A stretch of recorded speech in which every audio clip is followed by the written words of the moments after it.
everyone, welcome to Groww Digest. I am Richa and this week's topic is the advice that didn't work in Japan. Invest for the long term. This is an advice we hear incredibly often, especially when it comes to stocks and mutual funds. But why is this true? Or is this even true? Well, for several large economies, it has been proven true. The biggest example of this is the US, and there are several other countries. At this point, the one country that many look at with curious eyes is Japan. Japan is one of the largest economies in the world for a while now, and it is also one of the most glaring examples of a stagnated economy. To understand Japan's economy, we must go back to the World War II era. In 1945, the US dropped 2 nuclear bombs on Japan, an event that changed the world. The years following, Japan started building everything. It received aid from the US, and that triggered its industrial revolution. Some of the biggest high-tech brands that we know of started in Japan during that era. Honda, Yamaha, Panasonic, Toyota, the list is quite long. In the 1960s, Japan's GDP grew at a rate of 10% per annum. Incredible and unheard of. Japan became synonymous with incredible technology. This helped the economy become more efficient and grow even faster. This incredible growth lasted for decades. At the peak, Japan was flying so high that its real estate values touched astronomical values. Now, for an example, the Imperial Palace of Tokyo covers less than 4 square kilometers of area. But its real estate value was more expensive than the entire US state of California. And for reference, California covers an area of over 4 lakh square kilometers. Japan was also an exporting powerhouse, and its biggest customer was the US. The US was buying electronics, cars, and other products from Japan. But in a 5-year period in the 1950s, the US dollar versus Japanese yen exchange rate took a huge hit.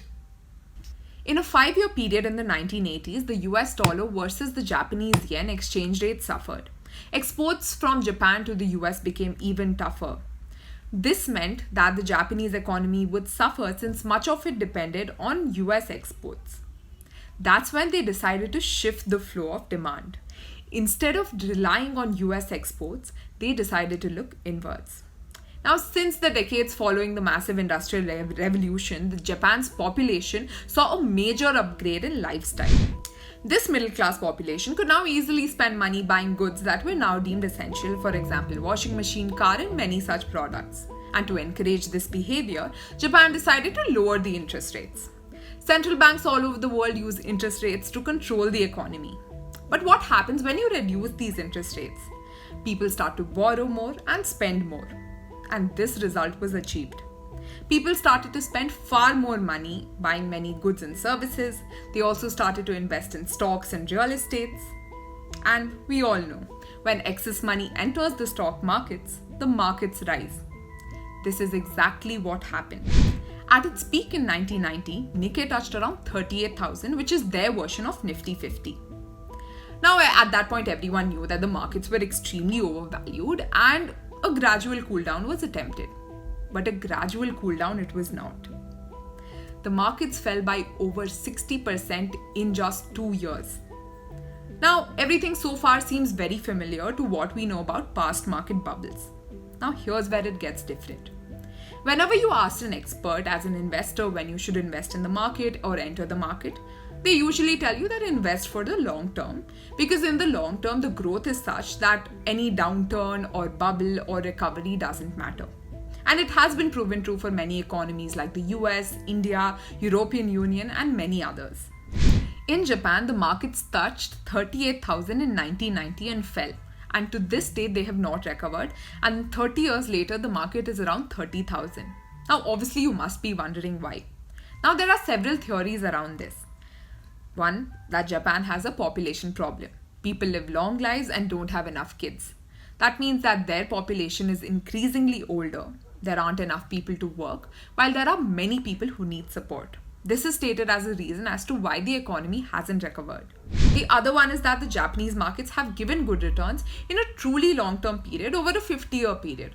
Just that the rise of 1990 was incredibly high and it is something that you can't beat very fast.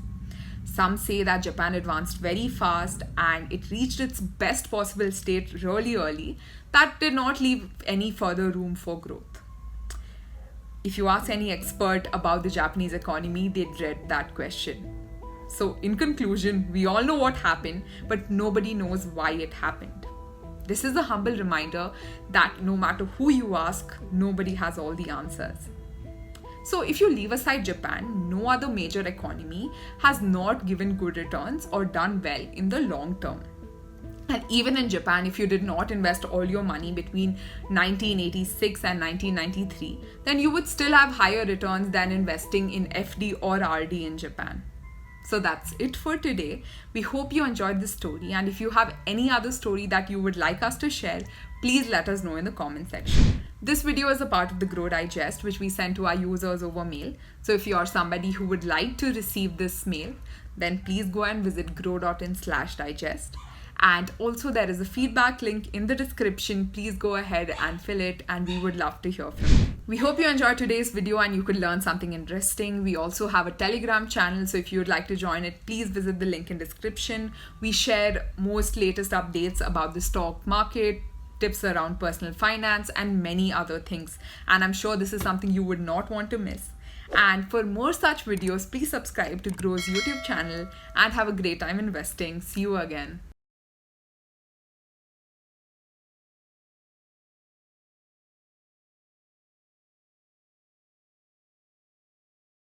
Investment in securities market are subject to market risks. Read all the related documents carefully before investing. Please read the risk disclosure documents carefully before investing in equity shares, derivatives, mutual fund, and or other instruments traded on the stock exchanges.